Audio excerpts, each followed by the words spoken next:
All right, today on the Button Up Podcast, we have Sam Buffa, founder of Fellow Barber. Excited to have you on today, Sam. Hey, thanks for having me. Absolutely. So if anybody's in New York, I think you've seen a Fellow Barber. You got locations in Brooklyn and Manhattan, but then also over on the West Coast.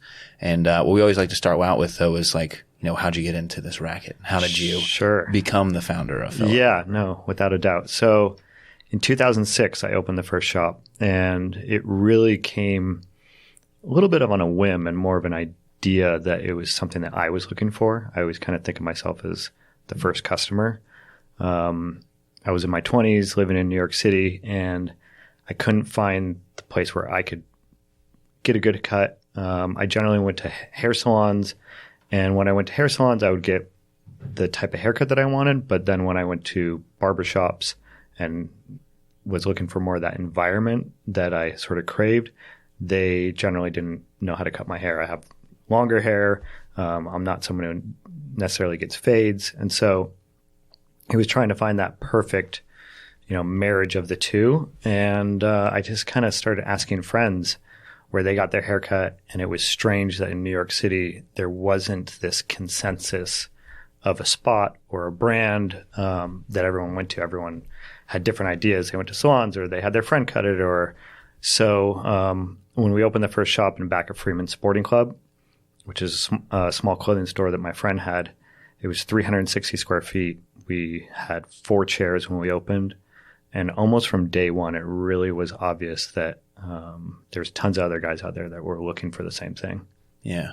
Would you say that, so this preempted like the Mad Men era? I think the Mad Men era was like pivotal in the men's like awareness of style, fashion, and grooming. And that was like right around then. It was right around then. Yeah. And so the Freeman Sporting Club, they were doing custom made suits. And it was really this right when this return to Americana was just burgeoning, especially in New York City.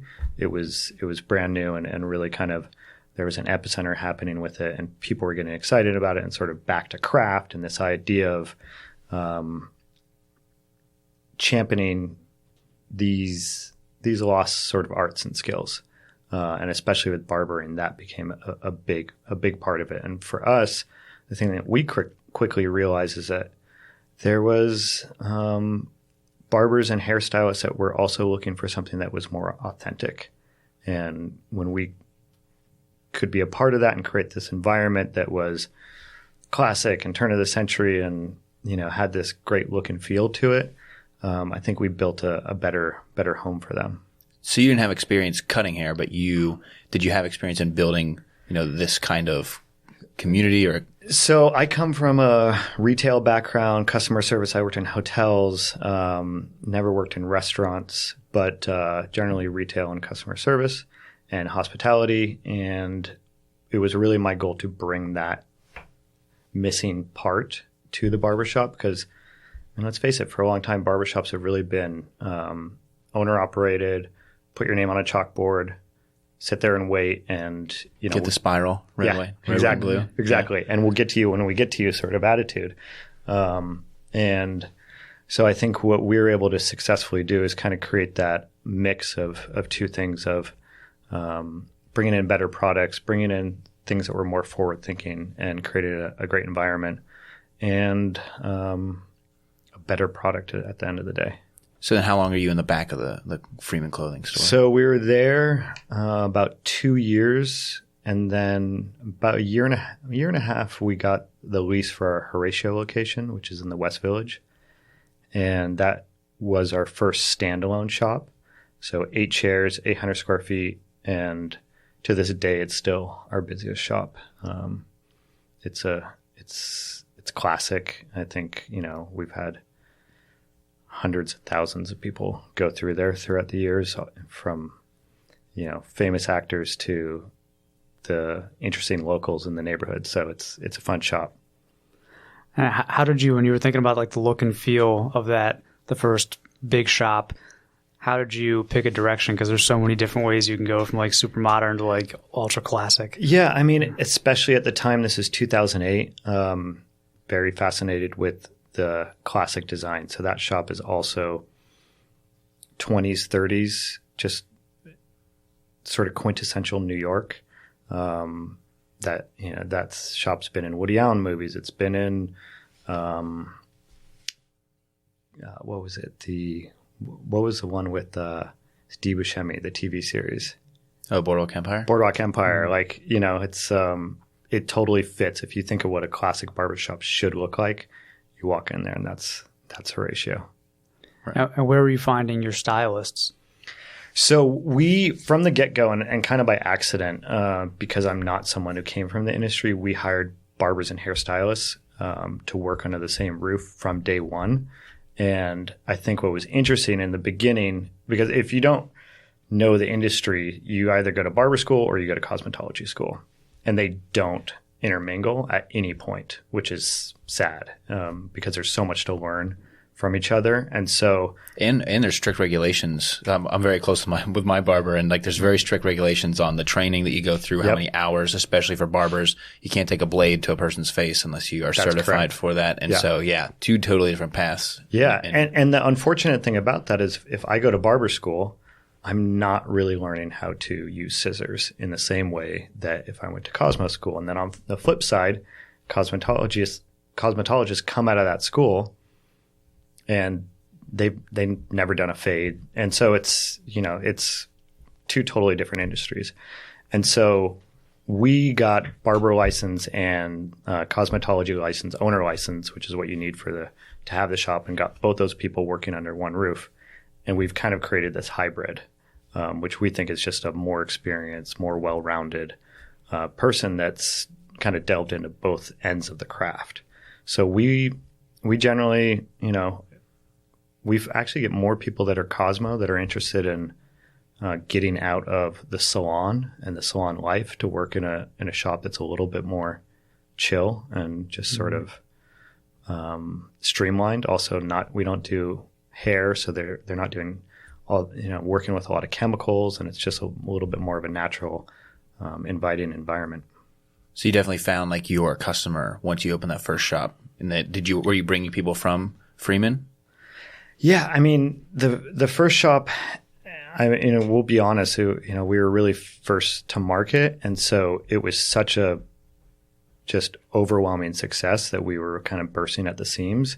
And so when we opened the next door, it was very similar to that. We just New York's a big city, and there's a lot of very stylish guys that want what they want, and they also they want to look a certain way, but they want the experience to also fit in with their daily lifestyle and the things that they're into. I mean, these guys, this is when craft cocktails are starting. This is when, whole animal at restaurants, and this sort of sense of that whole ecosystem. And I think going to the barbershop really fit in with, what those guys were looking for. Skinny ties got big. Skinny lapels. That's right. Yeah. Tailoring came back. Yeah, exactly. Yeah. So, but opening a business and doing real estate in 2008 probably wasn't a cakewalk. So opening the business in 2008 was a little scary. Doing real estate in 2008 was good because, landlords were looking for tenants. But we found this, and we've done the research now to prove this out, not only with our own model, but just in general. During a recession, more people get haircuts because you're looking for a job. You got to look good. And it's generally actually during the high times when less people are getting haircuts because they can be a little bit more free with the way that they look. Mm-hmm. Recession proof, yeah. Recession proof, yeah. Good. So then you open your first standalone shop, and then what is kind of, because now you have several locations. We have 11, yeah. Yeah. So like, what is the point where you say, okay, this is established, I can move on to the next one? Like, are you bringing in team members? So for a long time, it was me and my partner, Will, and we bootstrapped everything. We just built the company out of cash flow, and kind of took bets more on neighborhoods and the location more than anything. So we then went from Horatio to Williamsburg and opened in Williamsburg right on the north side. We have a great, big, beautiful shop there that's 1,500 square feet, and it's got these big garage doors, and it's kind of a special place. And then we opened in San Francisco and opened in the Mission District right before that really popped. And so we've been fortunate enough to not only kind of roam around these neighborhoods as people and be able to see that it's where we should do our business, but be able to open there and benefit from, the natural success of those neighborhoods. What are you looking for when you're roaming around the neighborhoods? Like, is it more of a gut feel, or are there specific things? It's definitely a mixture. It's gut feeling, but it's also looking for like-minded businesses, whether it's coffee shops or clothing stores or bars or restaurants.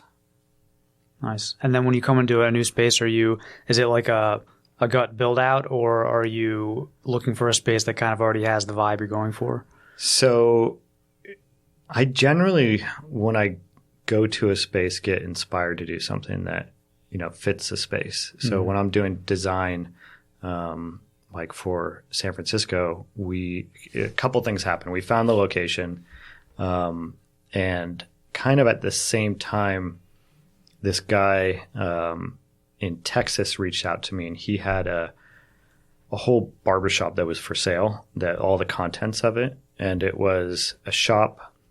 Essentially, the barber back bars, which are all the stations, were built in for the 1893 or 1894 World's Fair in Chicago, and it was hand carved, this whole piece out of mahogany, and it was built by Koken. It was like their showpiece at the time, and so I ended up buying this piece, and then we needed to find a place for it to fit because it was 40 feet long. And we couldn't find anything in New York. It was tough, and it was also like 11 feet tall. I mean, the thing's massive and beautiful. If you're ever there, you should check it out. And then we started looking in San Francisco and found this great location, and it fit perfectly. And so we kind of rolled with it. And then that inspired, a lot of the rest of the sort of design. Nice. So how is your role changing as you're, expanding and having more locations, bigger staff? What are you spending your time on? So a lot of what I spend my time on is new business and design. My passion is design and building out the shops and thinking about, the way that our company looks and feels.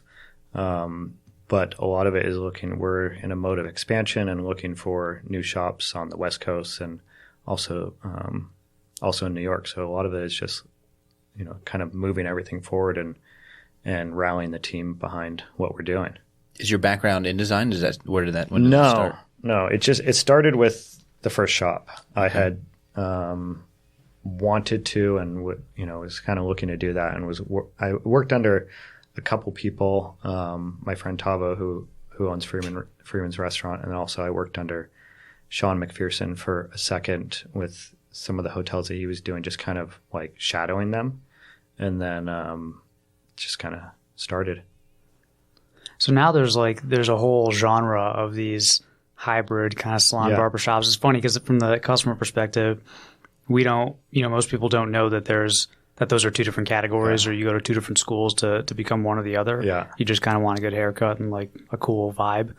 But now there's a genre, and maybe you guys were kind of the pioneers of that.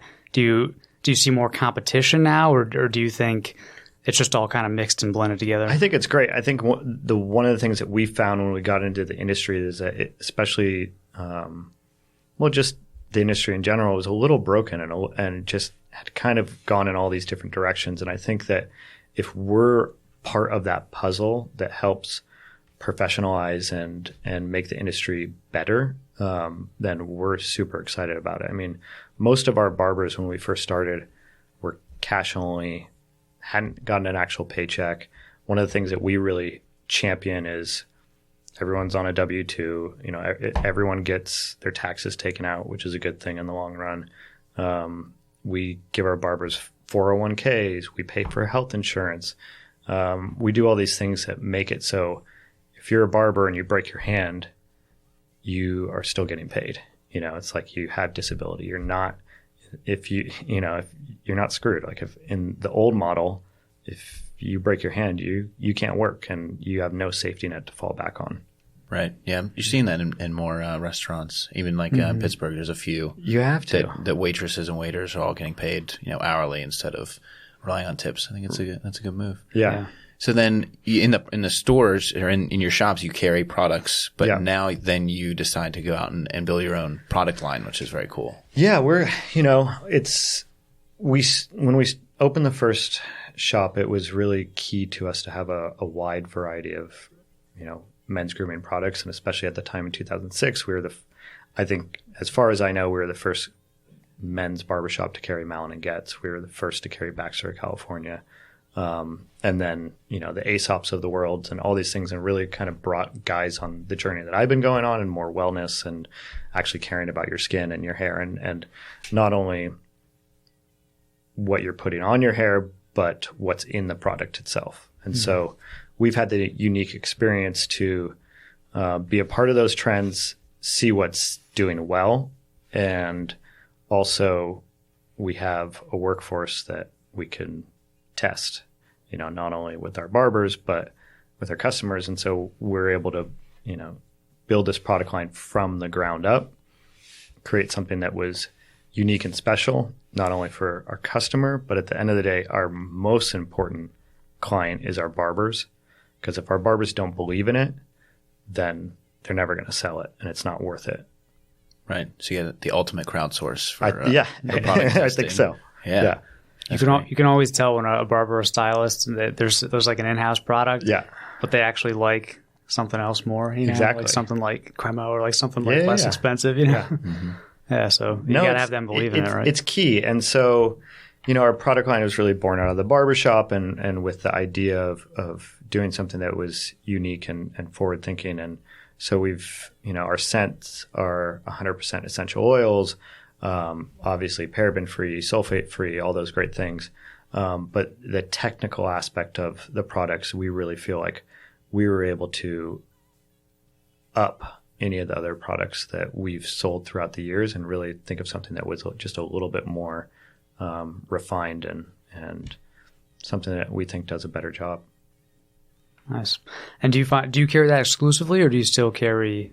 No, we still carry all the other brands that we've carried throughout the years. We really believe that we want to give our customers choice, and we have 8 products now. So we're going to do with those 8 products, they're going to be able to touch people in the way that they want to use it. But like we were talking earlier, we don't do a face cream yet, so we're not going to take that away from our customer. And How have you seen, you've obviously seen hair evolve, men's hairstyles evolve over the years, last 10 plus years. I feel like now it's getting like more natural, less kind of like high and tight fades and stuff. Are your barbers and stylists happy about this change, or are they having to deal with like longer, more complicated hairstyles? They're dealing with longer, more complicated hairstyles, and it's not necessarily more complicated, but it's just a different skill set. And so we saw this coming, and if you look at me, I generally have longer hair.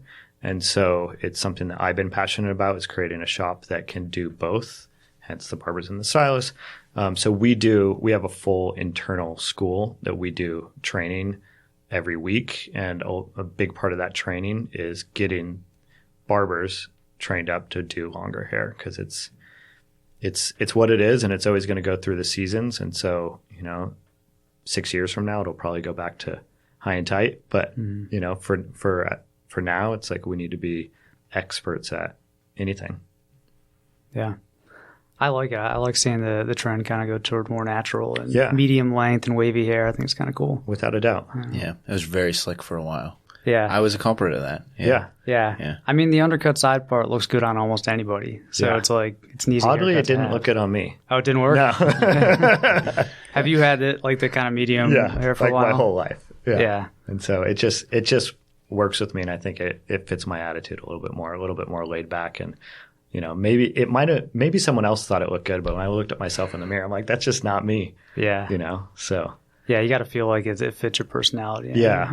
But our goal is to be able to, if anyone comes in the door, we should be able to do any haircut that you ask for. And that's what's important, because we should be the leader of trends and, what people sort of forecasting those things. But at the end of the day, if someone comes in and they want a high and tight, heck yeah, all day long, It's good. So you've built like a successful business, and you built out many shops. Like, what are some of the things along the way that were major learnings for you that changed the way you thought about, business? And I mean, there's tons of things that I've had to learn with real estate or finance and all this. I don't come from that background. That's been an interesting education for me in general.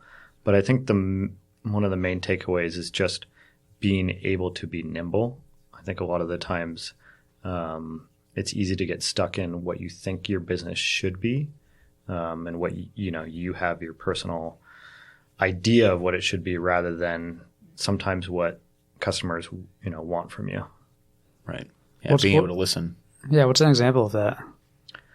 I think that I think if we're going to talk about hairstyles at the time, I even way back, I was very adamant on trying to get people trained up to do longer haircuts, and it just wasn't there yet, And so we really dove into, and we're doing, and actually it was sort of the flip side, because we were hiring a lot of stylists, and we were training them to do barbering because they didn't know how. And it was really feeding what the customer wanted, and that's what they wanted at the time. And now they're finally coming around to me, which is good. And, so we're having fun with making that change. Nice. Would you, if you were starting over, I guess in this day and age, would you do anything differently? I mean, I think it's tough, because if you're starting over during this day and age, I feel like you need a lot more money to do it, which is kind of sad. I mean, what we were able to do in that first shop was literally a shoestring budget. It was nothing compared to what you hear people, what we currently build out barbershops for. It's, we're building something out for 5 times what we used to. And so I think there was an enthusiasm there that can't be recreated, and also a time in New York when stuff was cheap and you could open something and the cost of doing business was low. And so, I wouldn't know how to do it any different, and very fortunate that we were able to do it when we did. Yeah. Were there any big, I guess, mistakes or anything that? Oh my God. I mean, so many. And again, like, where we've been so fortunate is that our customers been so enthusiastic about what we've done that we've been able to weather some serious mistakes that just cost us financially, whether it be, making a bad deal on this or whatever it might have been, that we still had good cash flow coming in, that we weathered the storm. Were you ever tempted to take in outside money and try and grow faster? So we have, in the last 2 years, we took on a minority investor, but it really was more about the partnership. We were able to find someone that was in line with what we wanted to do, which was grow slowly and more organically.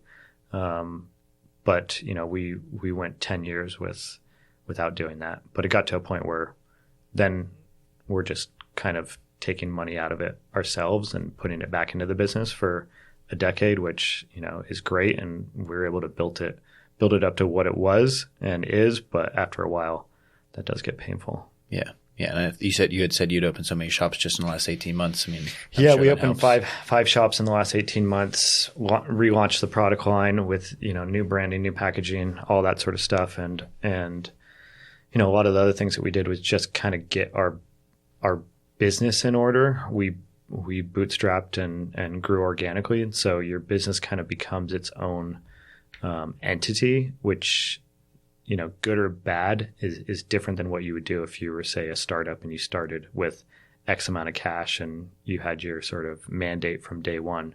Your organization would run very differently than something that's kind of been piecemeal throughout the years. Right. So then, as guys are looking at products, is there something that they should look for as they're, trying to determine, because there's so many brands, there's, tons of options, creams, washes, like, besides going to a traditional brand that they might know of, like, what are some of the things that guys could look out for? Well, I think a lot of the younger brands like us, in terms of, we're doing things that are more forward thinking. I think when you go to your general drugstores and get something that's off the shelf, the actual product that's in there isn't that great for you. And so what we're doing, like, say, with our washes, is we really believe that you should look at your hair, and your hair health is something that's more seasonal. So we have a summer wash and a winter wash. And so right now, it's obviously cold in New York City. except for today is a little kind of nice, but generally cold in New York City, and your hair is feeling the effects of that. And so, it's harsher weather, it's drier, you're moisturizing your face more, so why not moisturize your hair? But do it in a way that's thoughtful. And so I'm using the winter wash. I generally use it once a week. How often do you guys wash your hair? About once a week. Yeah. Depends on how active I am too. It's like, I feel like you really sweat at the gym. Got to use some shampoo. Yeah. I mean, so I think guys in general are finally catching up to this idea that women have kind of known for a while, but that, guys, we're taught to wash our hair every single day, which is not a good thing. Rinse and repeat. Yeah, exactly. And, you're not clean unless it foams, super high. And we obviously know that that's not what you should be doing now. And so it's really important that you wash less and you keep those natural oils in your hair and let your hair, your hair is built to cleanse itself if you let it. I'm using the winter wash right now. I was obviously using the summer wash over the summer, what's great about it is that you can use less product at the end of the day because you can get out of the shower, your hair feels good. If you want a little bit of hold, put a little bit of hold on, but you don't need to strip your hair and then put product in that doesn't wash out. So I really feel like if you're looking for hair product, it should be water soluble. It should be something that has naturally derived properties to it, and paraben-free, sulfate-free, all these things that we do and other brands are doing too now. Yeah. I feel like, I always say with my channel, my goal is to get guys to get like the thing that's one step nicer because they can experience that a little bit better. Yeah. And so like a huge change for me was going from like drugstore, a couple $1 shampoo to getting something that's really nice. But then I think there's just there's a huge lack of education in what that means to buy a shampoo that's $10 versus $2 and how much better that is for you. And so I'm always trying to figure out how to message it correctly. Yeah, I think also getting guys used to the idea of like cost per use, because if you're only using it once a week, then it might not be more expensive than the stuff you're getting at the grocery store. No, that's exactly right. And your hair won't fall out because it's thinning and chemically full of chemicals. No, that's exactly right. And also you don't have to use that much of it. I think guys just, even if they are doing it once a week, they're putting in like, a massive amount of their hands and just like going nuts on it. And you really, again, it's like, think of your hair as your face. Like, when your face is dry, you're looking at your face, touch your hair, touch your scalp, like feel how much oil it has in it. If it's super oily and you need to wash it, but like, if it's not, let it ride. Yeah. And beards too, keeping your beard trimmed, keeping your beard healthy. Are you thinking about like beard care and that sort of thing? Yeah, I mean, we'll do that product eventually. And there's a lot of good stuff out there. We're at the moment we're focusing on hair, and then we'll move to face and really, get towards the beard. I use some of the winter wash on my beard because it's a cleansing and moisturizing agent. I really believe in then when you get out of the shower, you use a essential oil of some sort that's richening and moisturizing. That's definitely a renaissance too. Like after the Mad Men era, and then it was like in the beard era. Yeah. And I'm sure that's a different skill set from cosmetology as well as even just maintaining and trimming beards. Yeah.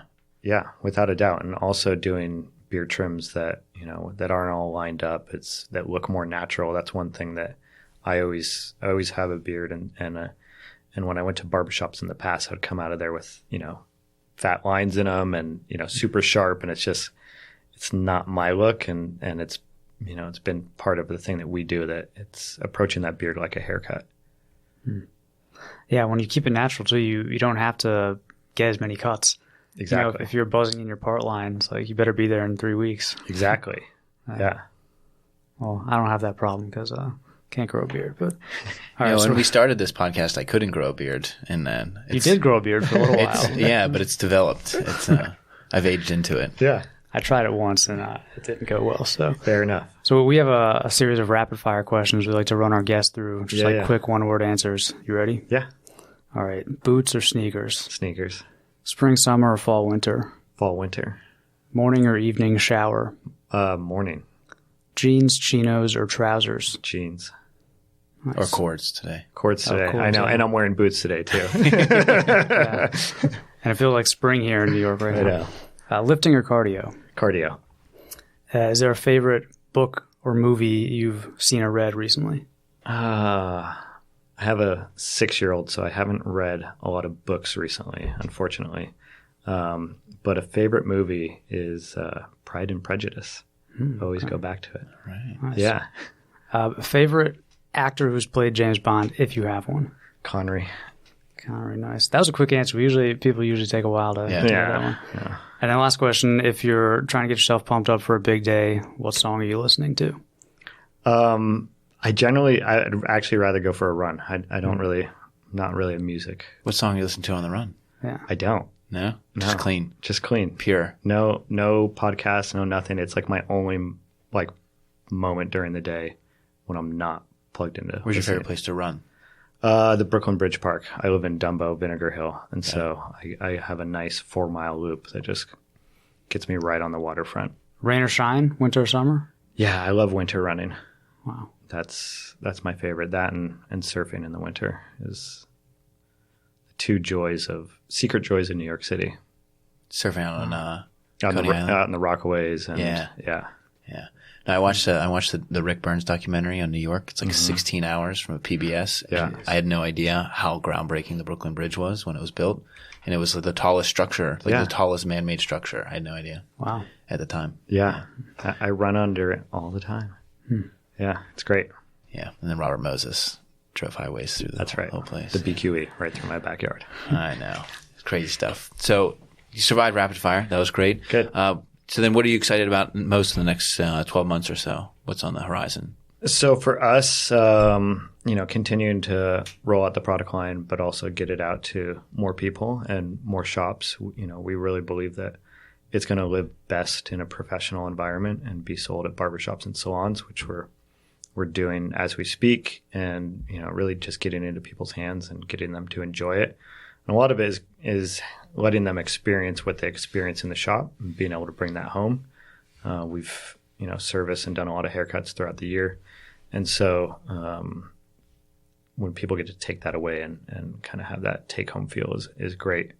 And then more shops. We're looking at more in New York and possibly Southern California. Yeah, got to expand down the coasts. Got to do it. Yeah. Yeah. That's great. Well, thanks for coming on, Sam. Great to tell your story. And people got to check out Fellow Barber if they're in New York, or I can order the products online. Yeah, too. of course. Good. And you have a store locator for maybe where the shops are that have your stuff? Yeah, we are actually building that out now. So that'll be on the shop. And then you can, of course, just order it at fellowbarber.com. If someone's going to start with like just 1 or 2 products, where would you point them to? I think our summer and winter wash, if you have longer to medium length hair, you can't go wrong with either your styling cream or our hybrid clay. Great recommendations. Thanks for coming on, Sam. Thank you. Great to meet you. Likewise. Cool.